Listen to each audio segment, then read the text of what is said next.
자, 우리 하나님의 말씀 보십시다. 잠언 18장을 보시겠습니다.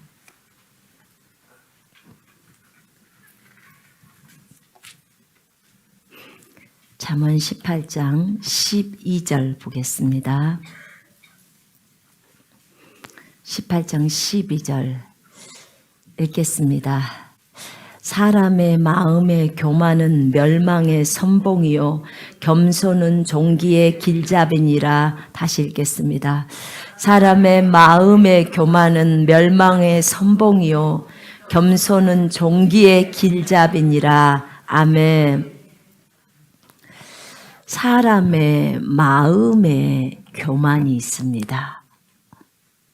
어디에 교만이 있다고요?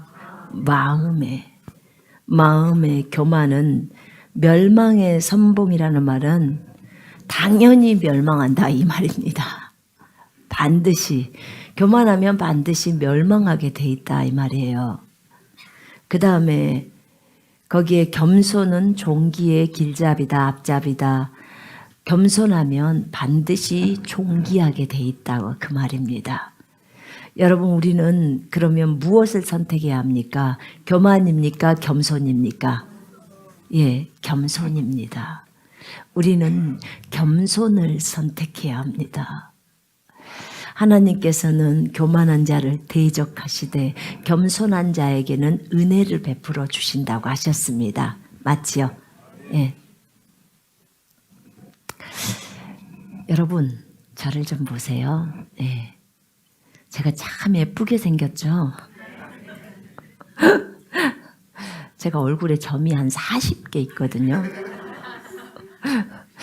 그 카메라를 앞으로 당겨서 잡으면 점이 다 보입니다. 예. 멀리서 잡아줘서 안 보이지만 그 컴퓨터로 보면 제 얼굴에 점이 있는 게 다 보입니다. 그런데 여러분, 제가 여러분들을 보니까 너무나 아름다워요. 그런데요, 제가 점이 이렇게도 많은데도 제가 자존감이 낮지를 않습니다. 왜 자존감이 낮지 않냐면 이 하나님의 말씀 때문에 그렇습니다. 겸손과 교만을 정의를 한다면 교만은 하나님의 말씀대로 생각하지 않고 자기의 생각을 따라 하는 게 교만입니다. 겸손은 하나님의 말씀을 붙들고 가는 게 겸손입니다. 자기의 생각을 내리는 거죠. 여러분, 우리는 항상 배웠습니다. 자신의 생각, 육신의 생각을 내리고 하나님의 말씀을 따라가라고. 그죠? 예. 그런 사람을 겸손한 사람이라고 말합니다. 세상의 사람 육신의 눈으로 저를 보며 어머, 저 여자 참 못생겼네. 뭔 점이 저렇게도 많대냐. 그럴 수 있어요. 예. 그런데 주님은 우리를 뭐라 그래요? 공주. 맞죠? 여러분들은 하나님의 왕자. 맞죠? 예. 그렇기 때문에 저는 저 자신을 공주로 봅니다. 여러분은 여러분 자신을 왕자로 보셔야 합니다. 여러분, 여기에서 만약에 아니야 나는 못생겼어 이렇게 딱 본다면 여러분은 육신대로 생각하고 있는 거예요. 육신대로. 근데 진정한 겸손은 성경이 말한 대로 나 자신을 보라는 거예요. 하나님이 보시는 방법이 그것이니까. 자, 옆 사람 한번 보세요. 왕자와 공주들을 좀 보십시오. 당신은 공주이십니다. 당신은 왕자이십니다. 고백해 보십시오. 두 번만 해보십시오. 다시 한번 얘기합니다. 당신은 너무나 아름다우십니다. 너무나 주 안에서 아름다우십니다. 이 방송을 보고 계시는 분들도 서로 해보십시오. 네, 감사합니다. 예, 저는 제가 아름답다는 걸 압니다. 점이 40개여도 저는 너무나 아름답습니다. 왜요? 예수님이 저를 말씀과 성령으로 낳으셨기 때문에, 주님이 낳으셨기 때문에 나는 주님의 공주입니다. 아멘? 여러분, 주님의 공주라는 걸 아는 사람은 절대로 자존감이 낮지 않습니다. 어떤 사람은 저한테 살을 빼게 해달라고 기도를 요청하시는 분도 계시고 그러는데 괜찮습니다. 살이 쪄도 살이 홀쭉하게 빠져도 우리는 여전히 여호와의 아들 딸들입니다. 아멘. 그러니까 주님이 좋아하세요. 주님이 좋아하시기 때문에 그런 걸로 속상해하지 마십시오. 근데 지금 우리가 교만에 대해서 나누려고 하는 거예요. 교만과 겸손에 대해서. 근데 우리가 이 정의를 분명하게 가지고 있어야 합니다. 겸손은 하나님의 생각과 내 육신의 생각이 있을 때 내 육신의 생각을 버려버리고 하나님의 생각인 말씀을 따라서 그대로 행동하는 게 겸손한 사람입니다. 겸손의 정의를 아시겠죠? 교만은요, 내 생각을 붙들고 하나님의 생각인 성경을 버리는 것이 교만한 것입니다. 아멘. 그러면 성경이 우리에 대해서 어떻게 말하느냐, 성경이 저 사람에 대해서 어떻게 얘기하느냐, 그것에 따라서 우리는 가자 그 말입니다. 그것 따라 안 가면요, 우린 진짜 별 볼 일 없어요. 왜냐하면 여러분, 어떤 분들이 저한테 물어봐요. 왜 이렇게 양력이라고 합니다. 학력 이런 거요. 왜 이렇게 없네요. 저희 남편이 썼어요. 신안 지도 출생 했다가 여보 그거 못 들었어요. 내가 그랬어요. 쓸 게 없어서요. 쓸 게 없는 거예요. 근데 왜냐하면 육신적으로 보자면 별 볼 일이 없잖아요. 뭘 내세울 것도 없어요. 그러니까 우리는 내세울 게 누구밖에 없어요? 주님밖에 없는 거예요. 그러니까 죽으나 사나 주님만 꼭 붙들고 가는 겁니다. 예.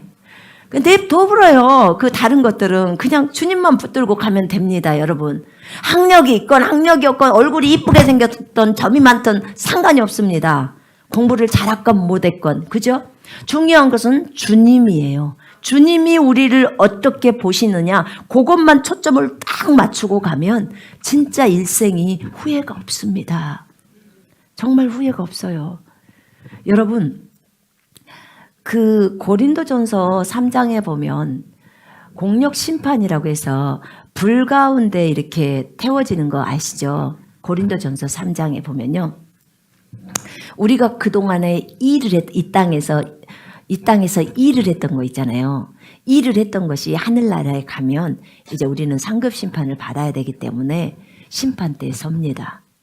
여러분, 우리 그리스도인들도 심판대 섭니다. 그리스도의 심판석에 선다고 성경에 나와 있어요. 로마서 14장이랑. 그런데 그때 금, 은, 동, 그 다음에 이런 보석들이잖아요. 그 다음에 지푸라기. 자, 이렇게 나오는데 내가 했던 일을 불이 피워진 고기에다가 딱 집어넣습니다. 이 땅에서 한 일. 그런데 그것이 금이 되고 보석이 되고 동이 되고 은이 되면 그것은 나에게 상급이 됩니다. 어떤 상. 그런데 내가 했던 일을 딱 불 속에 넣었는데 파르르 하고 다 타버렸어. 지푸라기야. 그러면 나는 상이 있을까요? 없을까요? 없어요. 미안하지만 없습니다. 그래서 주님이 시킨 일 했냐 안 했냐 요것을 묻는 거예요. 주님이 시킨 일을 했으면 우리가 당당하게 주님이 시켰으니까 주님 책임지세요 할 수 있습니다. 그죠? 근데 주님이 안 시킨 일 하면 지푸라기가 되어버린다 그 말이에요.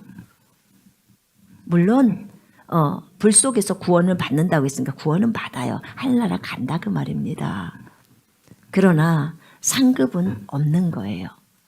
여러분, 이 땅에서 적어도 우리에게 50년이 맡겨졌건 70년이 맡겨졌건 우리에게 주신 그 시간에 따라 정말 하나님 한 분만을 의지하며 하나님이 시키시는 일을 하고 갈 때 우리가 마지막 정리하고 갈 때 참으로 뿌듯합니다. 그러지 않고 내가 주님 나라를 향하고 주님이 시키는 일을 하지 않는 상태에서 죽음을 맞이한다면 참으로 얼마나 답답할까요? 여러분, 교만은 내 생각을 붙들고 있는 것입니다. 내 생각, 내 육신의 생각. 겸손은 주님의 생각을 붙들고 있는 것입니다. 여러분, 우리가 사람들을 비판하는 거 있잖아요. 마태복음 7장 1절부터 5절에 보면 사람을 비판하지 마라, 이런 구절이 있습니다. 그런데 네가 비판을 하게 되면 그대로 주님으로부터 받게 돼라고 하죠. 그러면서 뭐라고 하냐면 형제의 눈 속에 있는 티는 보면서 네 눈 속에 있는 들보는 못 본다, 이 말이에요. 그 말은 무슨 말이냐면 상대방을 지적하면서 그 사람의 눈 속에 있는 이쑤시개는 보면서 내 눈 속에 있는 나무 토막은 못 본다, 그 말이에요. 지금 누가 더 잘못하고 있어요? 내가, 내 자신이. 근데 남의 티를 빼주겠다고 하는 거예요. 그러니까 주님이 뭐라고 하냐면 너 네 것 먼저 빼, 들보 먼저 빼, 나무 토막을 먼저 빼. 그리고 눈이 밝히 보이고 나서 형제의 눈 속에 있는 티를 빼주라는 거예요. 여러분, 이 얘기도 교만에서 나오는 얘기예요. 남의 것들을 볼 때. 겸손한 사람은요, 다른 사람들의 것을 볼 때 어떻게 해요? 먼저 자신을 살핍니다. 나에게도 저 형제나 저 자매가 있는 것이 혹여 있지 않을까 돌아보게 돼요. 여러분, 주님이 우리에게 하신 말씀은 하나도 버릴 것이 없습니다. 너무나 소중한 말이에요. 한날 제가 주님 앞에 회개하면서 펑펑 울었어요. 이 비판하지 말라는 이 단어가 저한테 꽂혀 들어오는 거예요. 근데 내가 얼마나 교만했던가.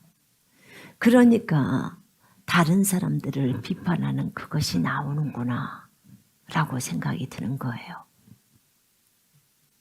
그러니까 전부 그 죄악들이 보이기 시작하니까 하나님 앞에 많이 회개했어요. 내 눈에 있는 진짜 그 나무 토막을 보지 못하는 나 자신. 여러분, 우리가 하나님의 말씀 따라간다고 하면서 자기 자신을 돌아보지 않을 때는 위험해집니다. 하나님의 말씀을 따라간다고 하지만, 내가 말씀을 갖고 막 앞을 전진해 간다고 하지만, 내가 매일 하나님의 말씀으로 나 자신을 돌아보면서 씻기고 있는지를 보셔야 해요. 그래야 놓치지를 않습니다. 여러분, 욥을 한번 보실래요? 우리는 많은 질문을 받습니다. 제가 질문 여러 개 받았어요, 욥에 대해서. 근데 뭐라고 하냐면 정말 하나님을 이해할 수 없대. 욥은 너무나 잘했다는 거예요, 하나님 앞에. 주님도 내 종 욥을 보았느냐라고 마귀한테 말을 했다는 거죠. 그러면서 완전한 자라고. 그런데 그 욥이 그렇게 잘한 욥이에요. 나 그 사람 말도 이해가 가요. 욥이 처음에 자기 자녀 10명이 죽어버렸을 때도 그 하나님 앞에 범죄하지 않으려고 주신 분도 여호와시요 취해 가신 분도 여호와시니 여호와를 송축할지어다라고 합니다. 이 믿음 대단한 믿음이에요. 정말 훌륭해요. 10명이 한 날 다 죽어버렸어요. 한 날. 그런 거예요. 그때 그 부인은 당신이 두 번째 때 당신이 하나님을 원망하고 불평하고 죽으라고 얘기를 하죠. 그러나 욥은 범죄하지 않습니다. 두 번째, 사탄이 욥의 몸을 칩니다. 몸에 종기가 나게 만들어요. 지금으로 말하면 그 종기가 뭘까요? 그 기왓장으로요. 기왓장이라면 완전히 그 우리 밥그릇 깨진 거 있잖아요. 사기 그릇. 그걸로 몸을 찍찍 긁는 거예요. 너무 가려우니까. 그 정도로 긁으면 몸에 피가 나요, 안 나요? 온통 피범벅이겠지라. 그러니까 그 친구들이 욥을 못 알아봐 버립니다. 몰라요. 욥을 와서 보니까 욥인지 아닌지를 못 알아볼 정도로 핵에 망치게져 버린 거예요, 형태가. 그럼 그것을 지금 이 시대에는 뭐라고요? 암이라고 하겠지라. 말기, 암 말기 정도로 아마 그 정도로 피부암이나 요 정도 갔을 거예요. 아니 사람이 일그러져서 알 수 없는 형태 정도가 되었다면 얼마나 심각했겠냐 그 말이에요. 근데 그 기왓장으로 몸을 뜩뜩 긁으면서 피 찍찍 났겠지라. 그러고 있었어요. 그러니까 부인이 당신 여호와를 원망하고 불평하면서 죽으라고 말해요. 그런데도 당신이 그렇게 말하면 안 된다 라고 자기 아내를 설득하는 욥이에요. 그러니까 참 훌륭하죠. 그런데 그 욥이 뭘 잘못했냐 이거예요. 하나님 정말 나쁘다 이거예요. 하나님 정말 나빠요. 욥은 아무런 잘못도 안 했고 정말 자기가 볼 때 너무너무 착하다는 거예요. 자기는 욥기를 아무리 읽어봐도 이해가 안 된답니다. 근데 여러분, 욥이 얼마나 교만했는 줄 아십니까? 자 보세요. 지금 외적으로는 이렇게 잘한 욥이에요. 그런데 이 두 가지의 일이 지나고 나서 본인의 몸에 종기가 일어나고 그러면서 첫 번째 그렇게 아내를 설득하고 했던 욥이지만 나중에 이제 친구들이 와요. 와가지고 욥을 보면서 일주일 동안 서로 말을 안 해요. 너무 비참하니까 그 모습이. 그리고 이제 일주일 후에 욥의 친구들이 말을 합니다. 그런데 욥이 거기서부터 하나님을 원망하기 시작합니다. 원망 않고 가려면 끝까지 가볼지 이제 원망이 시작이 되는 거예요. 그런데 여러분 그 욥기 32장을 보게 되면요. 엘리후라는 사람이 나와요. 엘리후가 나오는데 이 엘리후는 욥의 세 친구하고는 다르게 나이가 조금은 어린 사람이에요. 근데 이 엘리후는 예수님을 예표하는 그런 인물이에요. 근데 이 사람이 욥에 대해서 얘기하는데 이 32장에서요. 욥을 보면 욥이 얼마나 교만했는지가 나와요. 제가 읽어볼게요. 람 종족 부스 사람 바리겔의 아들 엘리후가 화를 내니 그가 욥에게 화를 내면 욥이 하나님보다 자기가 의롭다 함이요. 욥이 나는 하나님보다 의롭습니다. 이렇게 얘기했다 그 말이에요. 욥의 말이 맞습니까? 틀립니까? 틀린 거죠. 여러분 아무리 우리가 공주고 왕자인데 공주고 왕자여도 하나님이 우리보다 의롭습니다. 아멘. 우리가 아무리 좋은 행실을 해도 하나님이 우리보다 더 의로우신 분이에요. 근데 지금 욥은 지가 하나님보다 더 의롭다는 거예요. 여러분 이 죄악이 얼마나 큰 죄악인 줄 아십니까? 결국 사람이 너무나 깊은 용광로를 지나갔다 가다 보니까 이제는 어떤 교만이 드러나오냐면 자신이 하나님보다 의롭다는 이 엄청난 얘기를 해버리는 거예요. 이렇게 훌륭한 욥. 그렇게 얘기를 합니다. 여러분 우리가 볼 때는 우리가 사람을 볼 때 우리가 인간적으로 볼 때가 많이 있습니다. 예, 인간적으로 보죠. 그런데 그 사람의 내면을 깊이 들여다보면 그 사람 속에 있는 교만함을 볼 수 있어요. 그리고 그것들이 바깥으로 나올 기회가 생기죠. 언제요? 고통과 어려움이 닥쳤을 때요.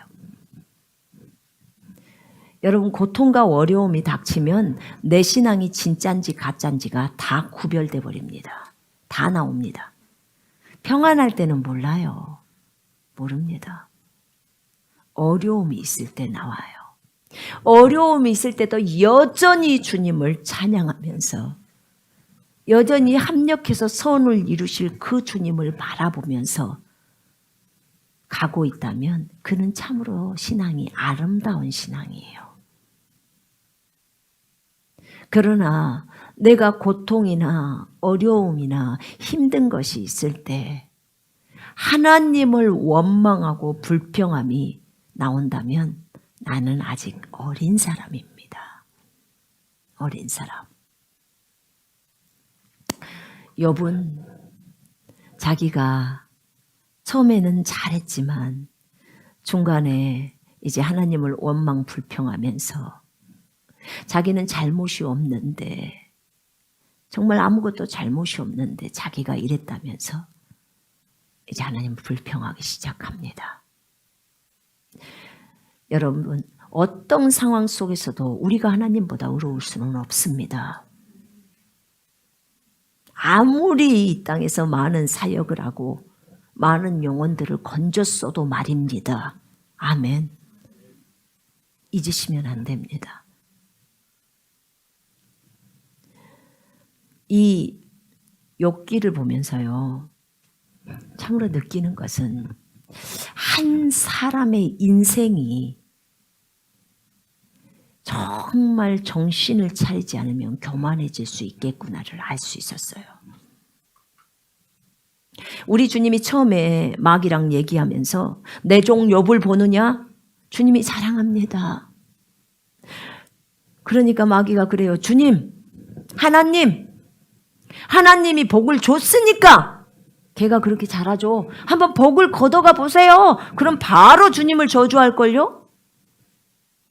그래? 그럼 한번 쳐봐 네가. 대신에 욥의 몸은 건드리지 마. 그러니까 마귀가 나가서 다 욥의 자녀들을 다 죽이는 거예요. 그렇게 한 거예요. 근데 욥이 까딱도 안 하거든요. 두 번째는 하나님이 욥의 몸을 쳐보세요. 그럼 걔 바로 하나님 저주할 겁니다. 그래? 그럼 해봐. 대신에 욥의 생명은 건드리지 마. 그래서 두 번째 몸을 친 거예요. 물론 욥이 훌륭했다는 거, 앞부분에서 훌륭했다는 거 알아요. 제가 욥이 참으로 훌륭했다는 그것을 인정했습니다. 언제 인정했냐면 제가 이 욥기를 읽으면서 굉장히 은혜를 받았어요. 그때가 아마 97년도일 거예요. 굉장히 앞부분에서 은혜를 받는데 하필 그때 저희 아들이 아픈 거예요. 뭐가 욥을 보면서 훌륭하다는 생각했냐면 애기들 10명 죽었는데 거기에 대해서 요동하지 않고 주신 분도 주시오, 취해 가신 분도 주시니 주를 찬송하리라, 이 말을 듣고 진짜 은혜가 되더라고. 근데 저희 아들이 그때 딱 아픈 거예요. 아파버린 거예요. 근데 병원 갈 수 있는 상황도 아니었어요, 저희가. 어떻게 할 수 없었어요. 내가 물론 기도는 했었어요. 우리 아들 좀 얌전하게 좀 해주세요. 이렇게 기도를 했어요. 하도 어리지만 까부니까 떠들고. 개구장이었어요. 근데 그랬는데 이 아이가 그렇게 아팠어요, 첫날. 둘째 날 완전히 처져버리듯이 아팠어요. 처지듯이. 근데 진짜 떨리더라고요. 그 당시에. 제가 그때는 주님이 채찍에 맞음으로 우리가 나음을 입었다 이 말씀도 모를 때예요. 적용을 모를 때. 그저 주님 사랑하고 주님하고 깊이 교제만 많이 할 때예요. 그러니까 주님하고 친밀하긴 한데 애가 아프니까 주님 낫게 해주세요. 이렇게 기도는 하지만 달리 방법이 없잖아요. 남편도 그때 집에 안 있었거든요. 근데 꼭 아기가 죽을 것만 같은 거예요. 3일째 되던 날은 그러니까 아기가 그때 뭐 했냐면 막 설사를 했어요. 토하고 설사하고 열나고. 그런데 설사가 계속 나오면서 이제 아예 처진 거예요. 처졌다는 말이 무슨 말인지 아시죠? 배추 숨 죽이면 숨 죽어져 갖고 있는 상태요. 그런 거. 그것을 전라도 말로는 처졌다 그래요. 그렇게 아기가 안 움직이는 거예요. 진이가. 근데 이제 3일째 되던 날은 내 입에서 고백이 나오는 거. 어떻게 고백이 나오냐면 주신 분도 주님이시오. 취해 가신 분도 주님이시니 나는 여전히 주님을 찬양할 겁니다. 제가 이렇게 해버린 거예요. 왜냐하면 애가 거의 처져갖고 아예 안 움직여요. 그냥 숨만 이렇게 그 가쁘게 쉬는 거 그것만 있지 곧 죽을 것 같은 상황인 거예요. 제가 볼 때는 진이가. 그때 제가 욥의 고백을 했어요. 눈물을 흘리면서. 왜냐면 주님한테 처음에는 낫게 해주세요 하다가 나중에는 살려주세요 한 거예요. 애가 너무 심각해지니까. 근데 제가 그때 그럼 주님 데려가시려면 데려가세요. 주님이 데려가신다는데 그리고 또 주님이 다시 보내주시든지 완전히 주님께 딱 맡겨버린 거예요. 그랬는데 그러고 나서 아기가 살아난 거예요. 우리 남편이 있었으면 진짜 나한테 사람 잡는다고 했을 거예요. 근데 제가 집에 그 당시에 돈도 없었어요. 그 병원을 갈 만한 그런 게 없었어요. 그때 신학교 다닐 때예요. 근데 제가 그때 주님하고 너무 교제가 깊었고 주님하고 교제가 깊으면 믿음이 강해집니다. 주님에 대한 신뢰가 아주 강해요. 그래서 그렇게 고백을 했던 거예요. 그런데 하나님이 그 고백을 받으시고 저희 아들을 살려주셨어요. 열도 떨어지고 설사도 멈췄어요. 그런 거죠. 제가 저희 아들을 그때 한번 잃을 뻔한 적이 있었어요. 그래서 욥이 얼마나 훌륭한 사람인가라는 것을 제가 인식을 딱 갖고 있었어요. 근데 나중에 세월이 한참 흘러서 욥이 이렇게 하나님 앞에 자기의 의가 주님의 의보다 더 높다고 해버리는 이런 말들을 들을 때 충격이었어요, 저한테. 그 어릴 때는요, 이런 말들이 안 들어와요. 그냥 욥이 하나님 앞에 잘했던 것만 나한테 들어왔어요. 근데 세월이 많이 지나면서 주님을 더 깊이 알아갈 때, 욥기를 읽을 때, 요 말씀들이 들어오기 시작하는 거예요. 세상에, 욥 너무 심했다. 이런 생각이 드는 거예요. 근데 뒷단에는 너무나 자기가 너무 의로웠다는 거예요. 자기 잘했는데 하나님의 의보다 내 의가 더 뛰어났는데 지금 이러고 있는 거예요. 이러고 하나님 앞에 덤비는 거죠. 이러면서 그 친구들한테 말하니까 친구들이 이 말했다 저 말했다 합니다. 그리고 나서 최후적으로 엘리후가 좀 나이 어린 사람이 얘기를 하는 거예요. 욥 당신 들으십시오. 뭐요? 당신의 의가 하나님보다 더 뛰어나다고요? 당신 정신 똑바로 차리시오. 지금 이 얘기예요. 전능자가 실수하는 거 봤냐고. 그리고 욥기 38장에 드디어 하나님 여호와가 해오리바람 가운데서 나타나십니다. 욥 앞에 나타나셔요. 그러면서 말씀하십니다. 전능자를 판단하는 너, 남자답게 허리를 동이고 내 앞에서 대답해. 그렇게 나에 대해서 말하는 너, 내가 질문하는 이 대답, 말 전부 대답해라. 무식한 말로, 무식한 말이라고요. 무식한 말로 생각을 어둡게 하는 너, 대답해봐. 내가 땅에 기초를 놓을 때 너 어디 있었어? 내가 저 하늘 만들 때 너 어디 있었냐? 내가 우박을 만들고 내가 별들을 만들 때 너 어디 있었냐? 내가 바닷물을 선을 정해서 거기까지만 오게 할 때 너 뭐 했냐? 대답해봐라.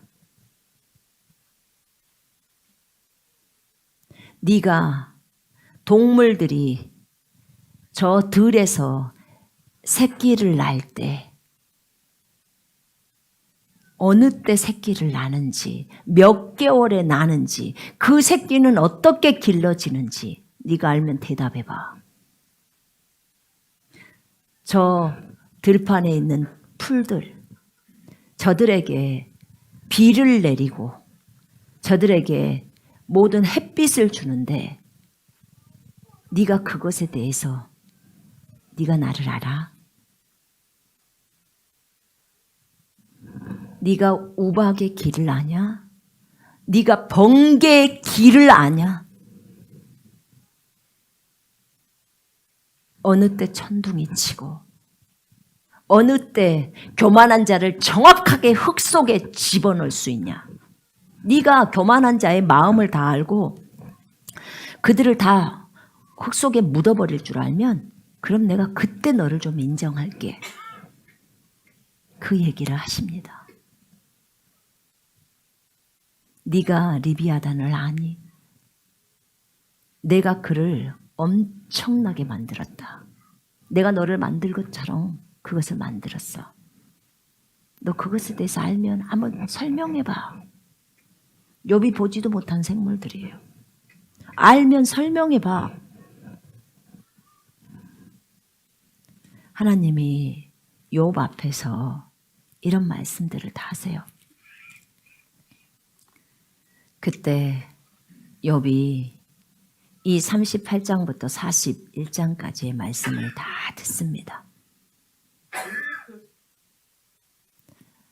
네가 리비아단을 콜에 낚시로 해서 걔를 꿰 수 있다면 한번 꿰봐라. 걔가 바다를 자기 솥이라고 생각하고 솥 안에서 물고기가 헤엄치듯이 바다를 솥처럼 생각하고 헤엄을 친다는 거예요. 네가 걔를 잡을 수 있냐는 거예요.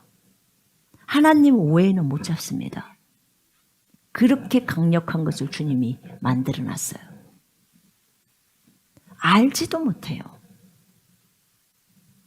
그런데 지금 여호와 앞에서 자기 의가 여호와의 의보다 더 높다는 거예요. 자기의 오름이 여호와의 오름보다 더 높다고 주장하고 있는 거예요. 욥이.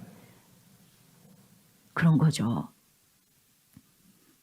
이 얘기를 욥이 듣고 드디어 주님 앞에 말합니다. 주여, 주께서는 못하실 일이 없사오며 무슨 계획이든지 다 이루실 수 있습니다. 정말 무식한 말로, 깨닫지 못한 말로 내가 말을 했습니다. 주여, 내가 그동안 주님에 대해서 정말 귀로 듣기만 했으나 이제 눈으로 주님을 배웁습니다. 주님, 내가 티끌과 재 가운데서 회개만 할 뿐입니다. 회개밖에 없어요. 여러분, 주님을 만나면 할 말이 겁나게 많을 것 같죠? 어떠십니까? 저 주님 만나니까 진짜 그렇게도 할 말이 많을 것 같았는데 주님 만나면 이것도 물어보고 저것도 물어보고 왜 그런지 물어봐야지. 할 말이 없던데요. 진짜 고개를 숙일 수밖에 없어요. 우리의 모든 것을 아시는 분 앞에서 우리가 뭔 말하냐 그 말입니다. 정말 할 말이 없어요. 그분이 우리 24시간을 보고 계십니다. 우리의 일평생을 보고 계시고 그렇습니다. 우리가 그분 앞에 있어요. 그분 앞에. 그분 안에서 오늘 또 살아갑니다. 그런데 우리가 교만 가운데서 살아요. 제가 저를 돌아보면서 계속 회개하다 올라왔습니다. 이런 분 앞에서 우리는 겸손하게 살아야 합니다. 주여, 제가 저를 돌아보니 오직 회개할 것 외에는 없나이다. 그 답이 욥의 답이었는데요. 그 답이 우리들의 답입니다. 우리가 의인이 된 것도, 우리가 하나님의 아들, 딸들이 된 것도, 높은 자존감을 가지고 조금도 수치를 느끼지 못하면서 사는 것도, 저 하늘나라에 들어갈 수 있는 것도 전부 예수 그리스도의 공로입니다. 그분의 공로예요. 우리가 잘난 게 뭐가 있습니까? 그분의 공로 때문이에요. 우리가 그분의 십자가의 사랑을 잊어서는 안 됩니다. 그분의 긍휼을 절대로 잊어서는 안 됩니다. 내 영혼아 여호와를 송축하라. 그의 베푸심을 잊지 말라. 제가 10시간씩 기도할 때 항상 했던 기도의 제목이었어요. 주님이 나에게 주신 이 은혜 평생 동안 잊지 않도록 나를 싸매달라고, 나를 붙들어 달라고. 주님이 나를 사랑한 이 사랑 내가 평생 동안 잊어버리지 않도록, 주님의 은혜를 잊어버리지 않도록. 주님, 저 은사 필요 없고 다른 거 필요 없습니다. 주님이 나에게 주신 그 은혜 잊어버리지 않도록 주님, 저를 붙들어 매주십시오. 주님의 긍휼을 잊지 않기를 원한다고. 제가 그렇게 주님 앞에 날마다 구했어요. 주님, 저에게 다윗의 마음을 달라고. 다윗이 평생 동안 주님 사모했던 것처럼 주님, 제가 주님을 평생 동안 사모하기를 원한다고. 저 은사고 능력이고 주님 그거 원하지 않아요. 나 주님만 깊이 사모하다가 주님 천국에 가면 좋겠어요. 주님 안 사모하고 은사와 능력만 받으면 나 진짜 무섭습니다. 제가 주님께 그렇게 말씀드렸어요. 여러분, 진짜 주님이 원하는 것이 무엇일까요? 주님이 원하는 것은 마음이에요, 마음. 우리의 마음을 주님께 드리는 것입니다. 우리의 돈을 드리는 거 원하실까요? 물론 그것도 필요합니다. 돈을 받으셔서 나중에 우리를 더 축복하시려고 하는 거예요. 근데 여러분, 돈 누가 줬어요? 주님이 줬잖아요. 그죠? 근데 여러분, 주님의 마음, 그것을 아는 것은 우리가 주님에 대해서 얼만큼 아느냐에 따라서 그분을 알아요. 근데 내 마음을 드리면서 내가 날마다 나를 내리면서 가면 주님을 점점 알아가져요. 제가 교만해지거나 무엇이 견책을 받고 싶거나 그럴 때 제가 욕기로 돌아갑니다. 항상 욕기를 봐요. 저는 이 욕기가 참 은혜가 됩니다. 저를 돌아볼 수 있는 좋은 성경이에요. 여러분, 우리 주님 앞에 여러분의 마음을 드리면 비록 부족해도 그분은 그 마음을 기쁘게 받아주십니다. 여러분, 다윗이 완벽했습니까? 그러지 않았어요. 목동이에요. 배운 것도 없어요. 여러분, 뭘 내세울 게 없어요. 완벽하지 않았어요. 너무 많이 부족했습니다. 잘한 것이라고는 지 마음 주님께 드린 거예요. 지 마음을 주님께 드린 거라고요. 그러니까 주님이 내 마음에 합한 자, 내 마음을 아는 자, 그런 칭호를 붙여준 거고요. 날이면 날마다 그 주님을 사모했어요, 다윗이. 그것을 주님은 아시고 그를 왕으로 기름 부었어요. 그리고 그에게 지혜와 명철을 주어서 너무나 아름다운 왕, 이스라엘에서 가장 훌륭한 왕 누굽니까? 다윗이에요. 다윗. 저희가 이번에 이스라엘 가보니까요, 다윗 왕을 너무나 좋아해요. 이스라엘 사람들은. 예수님에 대해서는 기분 나빠요. 예수님이 메시아라고 기분 나빠요. 그런데도 다윗은 엄청나게 좋아합니다. 정말 다윗이 들으면 통곡할 일 아니겠습니까? 그런데도 그래요. 근데 그 다윗이 마음을 주님께 드렸어요. 다윗은 간음도 한 사람이에요. 지가 인구조사에서 그 백성들 몇만 명을 전염병 걸리게 해서 죽게 만든 장본인이었어요. 그런데도 주님은 성경에 내 종 다윗은 무슨 표준인 것처럼, 규격인 것처럼, 저 왕은 내 종 다윗과 같지 않았다. 저 왕은 내 종 다윗과 같았다. 그 마음을 주님께로 향했다는 거예요. 그가 범죄했어도 곧장 무릎 꿇잖아요. 나단이 와서 당신이 그 사람입니다 라고 말했을 때 그대로 무릎을 꿇잖아요. 시편에 나오잖아요. 다윗의 기도가, 회개의 기도가. 여러분, 일찌감치 주님이 저한테 가르쳐줬었어요. 내가 가장 원하는 것은 너희들이 나에게 네 마음을 주는 거야. 다윗처럼. 그러면 우리의 마음이 주님하고 딱 붙어 있고 고정돼 있다면 여러분, 주님이 우리를 쓰실까요? 안 쓰실까요? 쓰시죠. 당연히 쓰시죠. 그래서 첫 번째가 주님하고 딱 붙어 있는 거예요. 주님의 마음에 합한 자, 주님, 정말 평생 동안 제 마음이 주님에게서 떠나지 않기를 원합니다. 주님이 이 기도 꼭 들어주셔야 돼요. 그걸 구하셔야 합니다.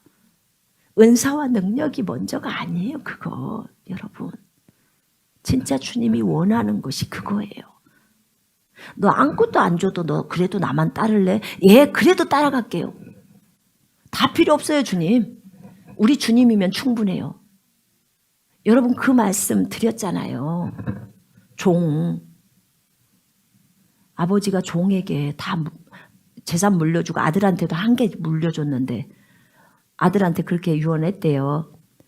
네가 이런 것들 중에서 한 가지만 선택해라. 그랬더니 이 아들이 어떤 집을이나 자동차나 이런 걸 선택한 게 아니고 종을 선택했대요. 근데 종한테 물려준 재산이 너무 많잖아요. 그러니까 그 아들이 현명하죠. 그죠?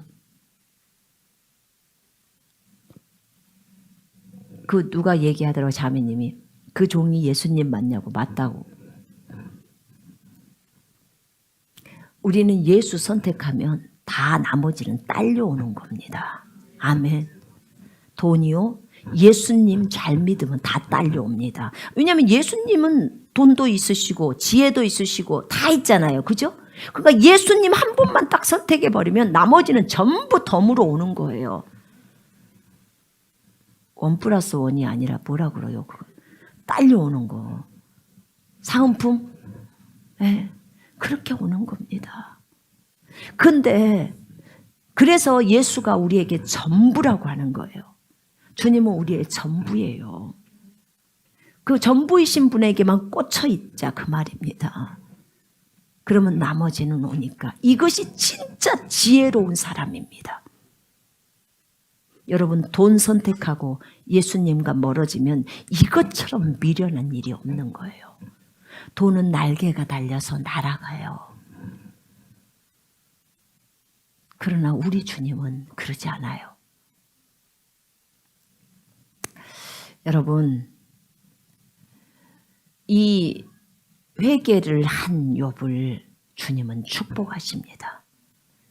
어떻게 축복하시냐면 그 욥의 세 친구가 욥에 대해서 잘못 비판하고 또 그 하나님을 욥에게 말을 할 때 잘못 말을 한 거예요. 잘못 가르쳐 준 거죠. 그래서 그것 때문에 하나님이 그 욥의 친구들을 벌하려고 하셨는데요. 대신에 요구를 합니다. 너 가서 욥에게 숫소 7마리와 순양 7을 갖고 가서 너 욥에게 나에게 번제를 드리게 하면서 너희를 위해서 기도하게 해라. 그러면 내가 그 기도를 듣고 너희를 용서해 줄게. 꼭 선지자 같죠, 그죠? 아브라함이 된통 잘못했는데 그 아비멜렉이 아브라함에게 그 기도를 부탁하고, 그러니까 아브라함이 기도를 하니까 아비멜렉의 집에 태를 열어주시잖아요, 그죠? 잘못은 아브라함이 사라가 자기 누이라고 팔았는데, 그죠? 그런데 또 그 아브라함이 선지자이기 때문에 그 사람한테 가서 또 기도를 부탁하고 하나님은 그 기도를 들어주는 것처럼 지금 욥의 기도도 똑같습니다. 욥의 그 재물을 기쁘게 받으시겠다는 거예요. 그리고 그들을 용서해 주시겠다고 하시는 거죠. 그리고 욥의 가족들이 또 욥에게 금가락지도 주고 어떤 보석들을 줄 수 있게 하셨고, 그뿐입니까? 하나님이 더 풍성하게 하셔서 양과 낙타와 이런 것들을 엄청나게 많이 주셨고, 또 자녀들도 다시 또 10명을 주셨고 그랬습니다. 여기서 아들 7과 딸 3을 두었어요. 나중에 욥이 또 아기를 낳죠. 근데 여기서 그 7이라는 그것이 보니까 이게 배수라는 거예요. 배수의 뜻도 있다는 거예요. 7의 배수. 그러니까 자녀가 많다는 거죠. 헬라어로 그렇게 이제 여기에 나와 있네, 히브리어로. 그러니까 욥은 갑절로 축복을 받고 그 다음에 또 정말 행복한 나날을 보내죠. 여러분, 이게 어떤 사람이냐면 하나님 앞에 회개한 사람이 얻는 결과들이에요. 여러분, 겸손을 선택하십시다. 아멘. 어떤 상황 속에서도 겸손한 사람은 하나님께서 높이십니다. 그랬잖아요. 하나님은 교만한 자를 대적하시되 겸손한 자에게는 은혜를 베푸신다. 아멘. 다른 사람 비판하지 말고 오히려 품어줍시다. 사랑은 허다한 죄를 덮어준다고 했습니다. 아멘. 예. 우리 이 시간에 기도하겠습니다. 교만은 패망의 선봉인 것을 우리 기억해야 합니다. 교만은 약도 없다고 했습니다. 여러분, 교만, 성경과 다른 생각들 올라오려고 할 때 다 던져버리셔야 합니다.